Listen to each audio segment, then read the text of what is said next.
So, okay people, considering that yesterday I unboxed Eldritch Horror, I'm going to unbox the first expansion that came out for it, Eldritch Horror, which I received from Amazon last week. So, let's see what's in the box. Let's see if we can get this a little bit less shiny.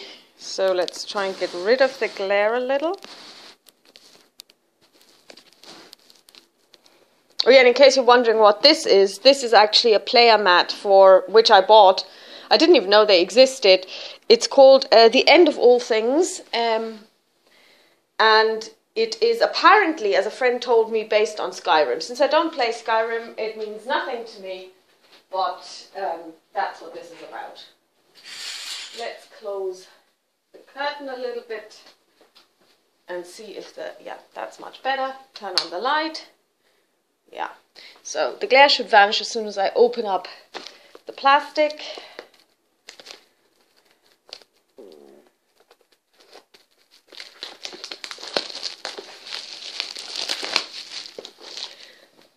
And here we go. Eldritch Horror is a small box expansion, so as you can see it's hardly bigger than two of my hands. It comes with a component index and an expansion icon, which basically explains that this is not... Oh, I've seen this illustration before. I wonder where. So yeah, game overview, additional rules, frequently asked questions, and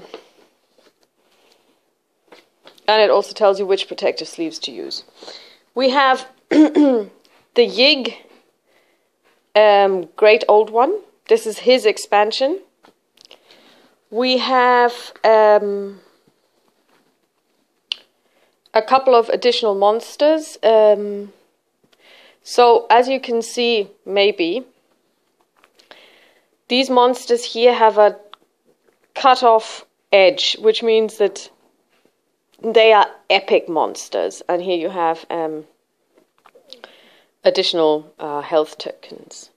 The main thing and the meat of this expansion are its cards. So here we have the small cards. The small cards usually contain things like spells or items or allies. So let's open this little baggie.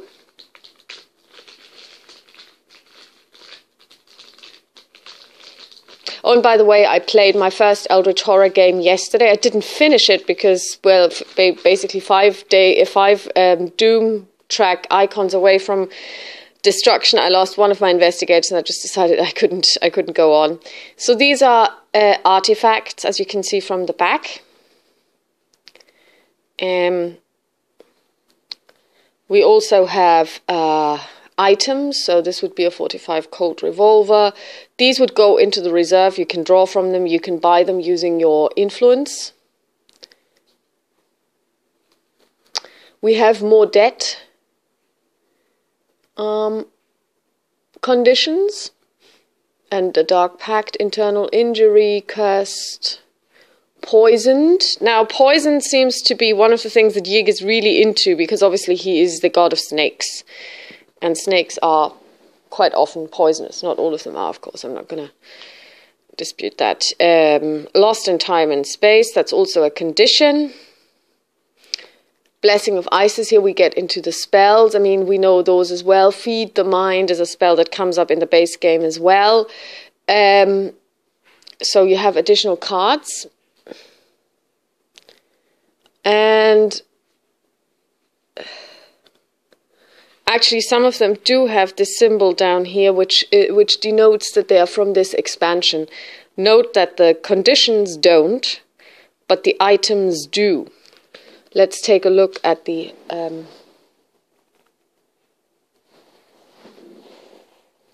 artifacts. Yes, they also have this expansion information.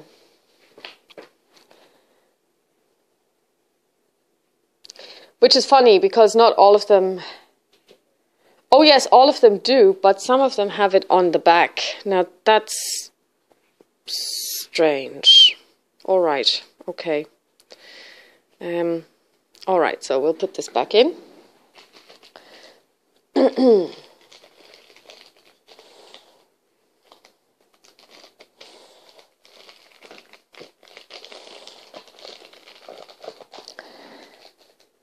So now we have additional adventure deck cards. Let's open those.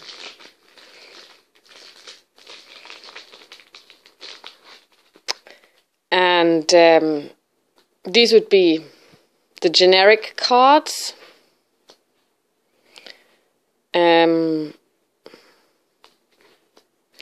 That you can use.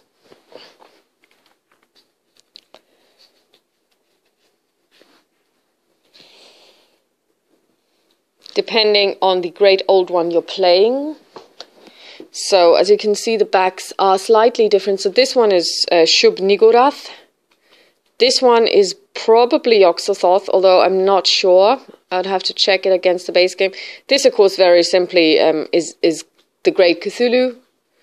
And this is Azathoth. So basically, these would be added and would fit neatly in with the base game. So I don't think that they, yes, and you can, I don't know if you can see this.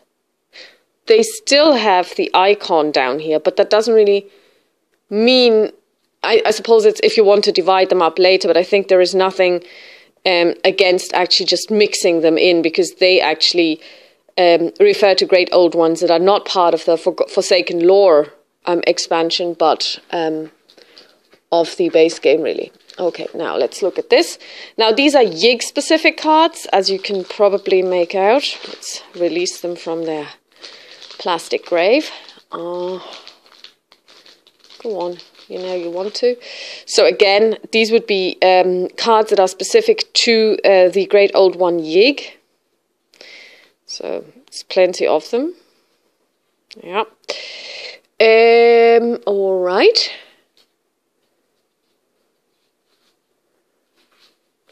Then we have additional gate cards.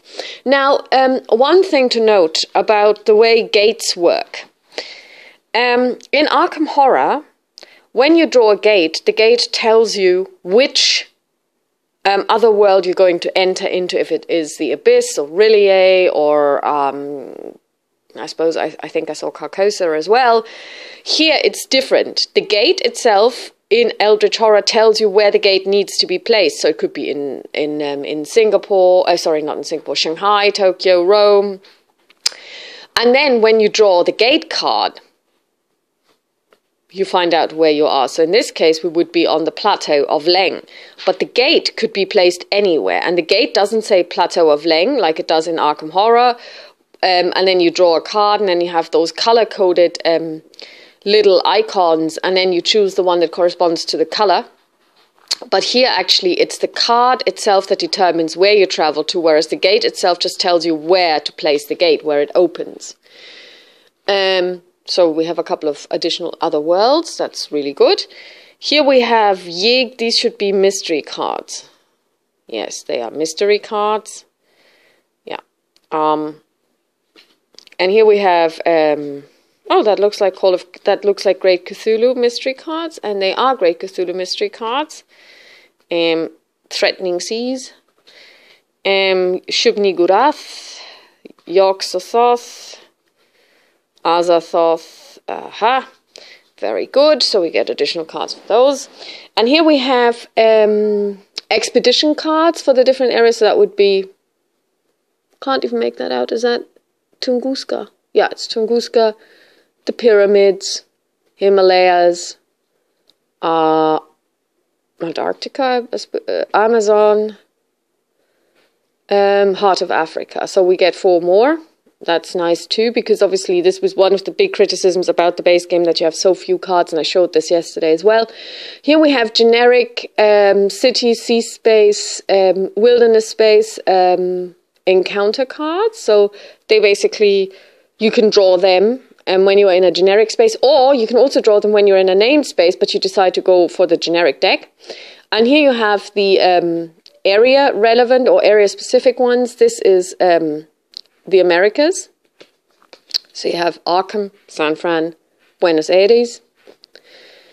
Here you have Europe with London, Rome, and Istanbul.